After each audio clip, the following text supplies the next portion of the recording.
आप सभी लोगों ने फिजिक्स केमिस्ट्री दोनों ही में डायपोल और उनके डायपोल मूवमेंट्स की बात की होगी और आपको इतना ही बताया जाता है कि एक प्लस क्यू चार्ज और एक minus Q charge small separation पर रखे होते हैं तो उस सेटअप को हम डायपोल बोलते हैं। ठीक है, टोटल चार्ज जीरो होना चाहिए। तो ऐसा जरूरी नहीं है। जो डायपोल डिफाइन किया गया था उसकी एग्जैक्ट डेफिनेशन क्या है? Any system of charge particles such that net charge is zero is called dipole. कोई भी चार्ज सिस्टम हो जिस पर टोटल चार्ज क्या होना चाहिए? जीरो होना चाहिए, उसको हम डायपोल बोलते हैं। If it is confined in a very small space then it is called short dipole. तो उस सिस्टम का डायपोल मोमेंट आप डिफाइन कर सकते हैं P vector equal to summation Q I R I vector I equal to 1 to n।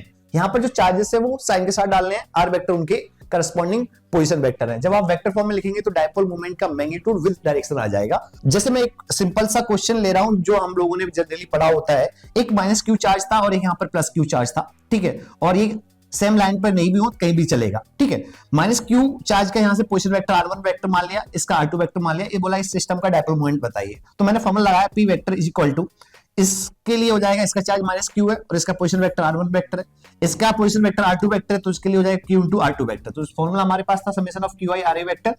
ठीक है, तो यहां पर जब सॉल्व किया तो मैंने यहां पर q साइन कॉमन ले लिया। तो आप ध्यान से देखिएगा ये r1 वेक्टर था, ये r2 वेक्टर था, ये आपने r वेक्टर बोला।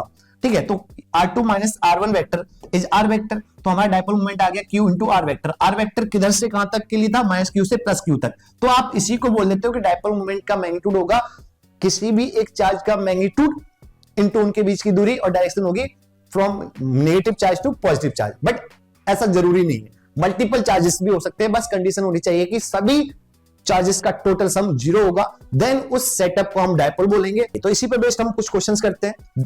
पहले तो कंडीशन चेक करते हैं क्या q माइनस 4q और 3q टोटल चार्ज जीरो हो रहा है। तो डायपोल मोमेंट हो जाएगा q into 3i cap plus 4j cap plus इसका साइन माइनस 4q है, इसके कोऑर्डिनेट हो जाएंगे 8i cap minus 2j cap. दूसरा चार्ज 3q है, उसका पोजीशन वेक्टर हो जाएगा minus 7i cap plus 2j cap. आप इसको सॉल्व कर लीजिए, यही इस पूरे सिस्टम का डायपोल मोमेंट निकल कर आ जाएगा।